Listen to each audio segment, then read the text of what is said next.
Hello students, hope all of you are well. So today we will start with our next topic, that is the some theorems of the chromatic number. In my previous video lecture I have told you about the graph coloring and the chromatic number and some important theorems.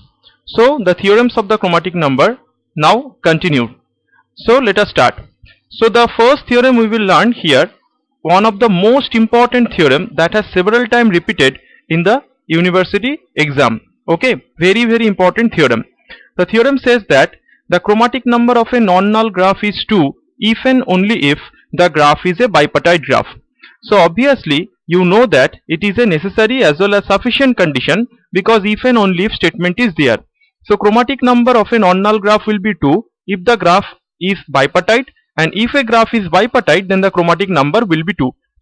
Vice versa case. So what is the definition of a bipartite graph? That is a graph the vertex set of which can be partitioned into two non-empty subsets such that V1 and V2. Whenever you take the join of V1 and V2, you will get the total vertex set V, and no vertices in V1 set are adjacent to each other and no vertices in V2 set are adjacent to each other. So that is the definition of a bipartite graph. So obviously whenever we consider G as a bipartite graph, so we have written the definition here, that is the vertex set V is partitioned into two non-empty subsets V1 and V2 such that their union will be the total vertex set and their intersection equals to phi, and every edge E has one end in V1 and other end in V2. So the vertices in V1 are not adjacent to each other, as well as the vertices in V2 are also not adjacent to each other. So if we write down the vertices of V1 as V1, V2, V3 and vertices of V2 as V4, V5, V6 and V7, so obviously you can see these three vertices can be colored by a single color, say C1, and this all four vertices can be colored by a single color C2. So two colors are sufficient to color the whole graph. So that is the chromatic number of a graph. Okay, so if the graph is bipartite, then chromatic number becomes what? Chromatic number becomes 2. Now conversely, what we will assume? Conversely, we will assume that a graph G is given to us and whose chromatic number is equals to 2. तो अगर chromatic number 2 है तो इसका मतलब graph 2 colourable है. तो दोनों colour से हम लोग क्या कर सकते हैं? पूरा ग्राफ को कलर कर सकते हैं. सपोज ये है हमारे पास एक ग्राफ जिसको मैंने दोनों कलर से कलर करके रखा हुआ है, ठीक है ना. 1 2 3 4 5 6 vertices are there and red green are colors are assigned to the vertices such that two colors are sufficient to color all the vertices. अभी देखो जो वर्टेक्स सेम कलर हो रहा है उस सभी वर्टेक्स को हम लोग एक साइड में ले सकते हैं, और जो वर्टेक्स ग्रीन कलर हो रहा है उसको हम लोग एक साइड पे ले सकते हैं. तो we are separating the total vertex set V into two separate vertex sets. Say capital V1 be the set of vertices V1, V2, Vr, and V2 be the vertex set U1, U2, Um, such that we can see that whenever we join these two vertex set, it will make the total vertex set of the graph, as well as you can see that these vertices are non-adjacent to each other. That is V1, V2, Vr are non-adjacent to each other. U1, U2, Um are non-adjacent to each other because of the fact that these are the vertices having the same color. अगर same color है तो वो तो obviously non-adjacent होगा. तो red colour जो है यहाँ पे 1 3 5 ये तीनों को हमने एक साइड पे लिया हुआ है और 2 4 6 को हमने दूसरे साइड पे लिया हुआ है. तो अगर ये ग्राफ को हम लोग रीड्रॉ करते हैं तो तुम लोग देख सकते हो ये ग्राफ कैसा दिखता है. So obviously the graph becomes a bipartite. So whenever two colors are sufficient to color a whole graph, then obviously we can make the graph as a form of a bipartite graph. तो अगर graph 2 chromatic है तो obviously वो क्या हो जाएगा? Bipartite हो जाएगा. That is the complete theorem. बहुत ही इंपॉर्टेंट थ्योरम है, बहुत बार एग्जाम में आ चुका है. अच्छे से इसको प्रिपेयर कर लो, इस बार भी आ सकता है क्योंकि पिछले बार रिपीट नहीं हुआ है, उसले पहले बार आ चुका है ये थ्योरम. नेक्स्ट चले आते हैं थ्योरम नंबर 6 पे, जो यही थ्योरम का सिमिलर पार्ट है. ये भी स्टेटमेंट दिया हुआ जाता है एग्जाम पे कि prove that every tree is 2 chromatic. तो ट्री का मतलब क्या होता है? An connected acyclic graph is nothing but a tree. So we know that every tree is a bipartite graph. From where we know that? This is the theorem that all of you have learn in the previous semester, जहां पे तुम लोगों को tree का कुछ algorithms था, spanning tree, weighted tree, ठीक है ना। तो वहां पे हम लोग ये वाला थ्योरम को प्रूफ कर चुके हैं प्रीवियस सेमेस्टर पे every tree is nothing but a bipartite graph. तो अभी मैंने ये थ्योरम 5 में क्या प्रूफ किया है कि बाइपर्टेट ग्राफ होगा तो वो क्या हो जाएगा, टू क्रोमेटिक होगा।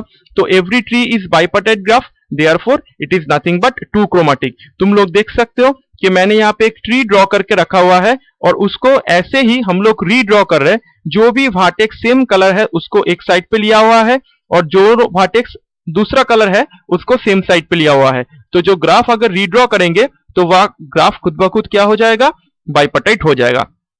नेक्स्ट थ्योरम पे चले आते हैं, कॉनिक्स थ्योरम। इंपॉर्टेंट है एग्जाम के लिए, स्टेटमेंट समेत आ सकता है, ठीक है ना। तो स्टेटमेंट क्या है कॉनिक्स थ्योरम का, the chromatic number of a graph with at least one edge is 2 if and only if the graph contains no circuits or cycle of odd length। तो देखो ये क्या बोला जा रहा है यहाँ पे, समझ लो ये ग्राफ एक ग्राफ कनेक्टेड है, ठीक है, without loss of any generality we are assuming that a graph is a connected graph. तो अगर कनेक्टेड ग्राफ है वहां पे एटलीस्ट एक एज है, एटलीस्ट वन एज है, तो वो ग्राफ का क्रोमेटिक नंबर 2 होगा। कब होगा, if and only if graph contains no circuit of odd length. अगर ग्राफ पे कोई भी ऑड लेंथ का सर्किट नहीं प्रेजेंट है तो वो ग्राफ हमेशा क्या होता है, टू क्रोमेटिक होता है, ठीक है ना। तो यहां पे भी if and only if condition है। तो पहले हम लोग पकड़ लेंगे कि ग्राफ क्या है, एक टू क्रोमेटिक है। उसके बाद हम लोग पहले हम लोग पकड़ लेंगे कि ग्राफ कनेक्टेड है और having no circuit of odd length, ठीक है। और हम लोग को प्रूफ करना है कि ग्राफ क्या हो जाएगा, टू क्रोमेटिक हो जाएगा। दूसरे में हम लोग पकड़ेंगे कि ग्राफ टू क्रोमेटिक है और उससे हम लोग प्रूफ करेंगे कि ग्राफ पे कोई ऑड लेंथ का सर्किट नहीं हो सकता है। So let us start. So let us consider without loss of any generality that G be a connected graph with at least one edge and having no odd length circuit। Okay, so हम लोग spanning tree के बारे में जानते हैं। Suppose ये है हमारे पास एक ग्राफ, जो ग्राफ तुम लोग देख सकते हो यहाँ पे कोई ऑड लिंक सर्किट नहीं है। ऑड लिंक सर्किट का मतलब क्या है, जहां पे odd number of edges present रहेगा एक सर्किट पे। सो यहाँ पे कोई odd number of circuit present नहीं है, तो ये इवन लिंक सर्किट ही प्रेजेंट है ये पूरा ग्राफ पे। तो अभी स्पैनिंग ट्री क्या होता है, स्पैनिंग ट्री होता है एक ग्राफ का सब ग्राफ जो ट्री पे ग्राफ का सभी वर्टेक्स प्रेजेंट होता है। A spanning tree is a subgraph of the graph which contains all the vertices of the graph.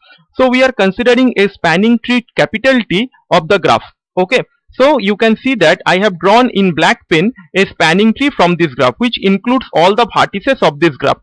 Obviously from the previous theorem we know that every tree is two chromatic, therefore chromatic number of the tree will be equal to 2. Now you know that the spanning tree contained all the vertices of the graph, so in this tree capital T all the vertices of the graph G is also present here.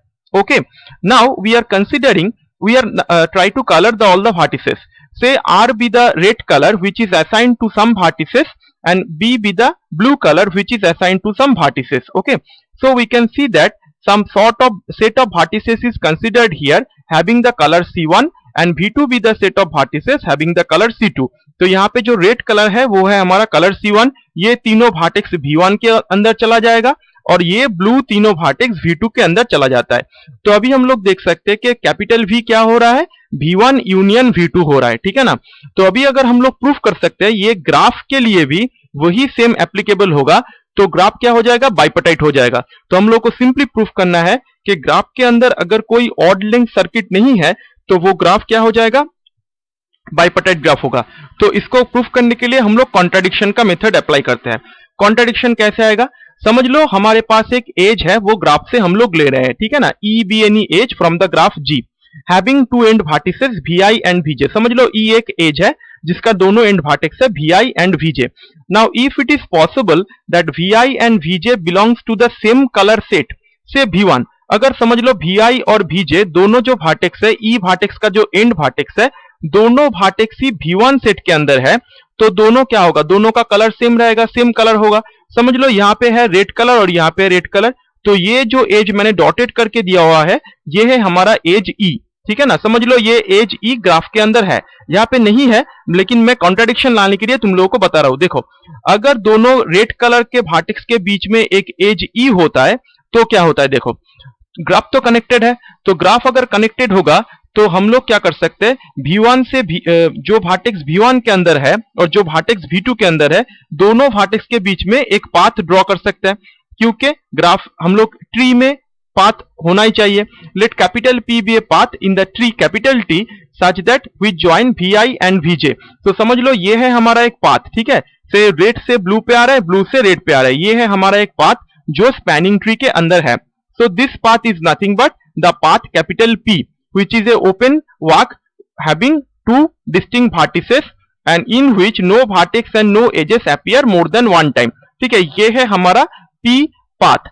अब सोचो अगर P path के साथ हम लोग E set को join कर लेते हैं, अगर P path के साथ अगर E सेट को ज्वाइन कर लेंगे तो यहाँ पे एक ट्रायंगल फॉर्म हो जाएगा. तो ये ट्रायंगल फॉर्म होने का मतलब क्या हो रहा है, एक सर्किट आ रहा है, और सर्किट किस लिंक का आ रहा है, ऑड लिंक का सर्किट आ रहा है. लेकिन हम लोग क्या सोच के चले थे, ग्राफ पे कोई ऑड लिंक का सर्किट नहीं प्रेजेंट है, the graph contains no odd length circuit, but we are getting an odd length circuit from here.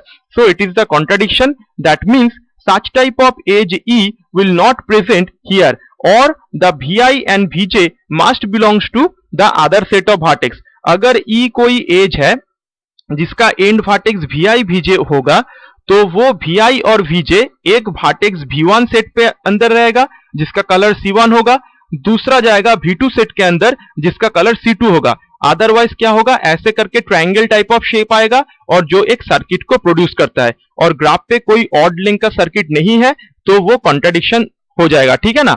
Therefore the graph becomes what, bipartite. That is the definition of the bipartite graph. सभी vertex को हम लोग दोनों part में divide कर सकते हैं. ठीक है, डेफिनेशन हो जाता है. कॉन्वर्सली क्या प्रूफ करना है, कॉन्वर्सली हम लोग एज्यूम कर रहे हैं कि क्रोमेटिक नंबर 2 है और हम लोग को प्रूफ करना है कि ग्राफ के अंदर कोई भी ऑड लिंक का सर्किट नहीं रहेगा. ये तो ऑब्वियस प्रूफ है. देखो पिछले वाले थ्योरम 4 में, मैंने पिछले वाले जो थ्योरम 4 बताया था तुम लोगों को प्रीवियस वीडियो लेक्चर पे, उसको चेक कर लो.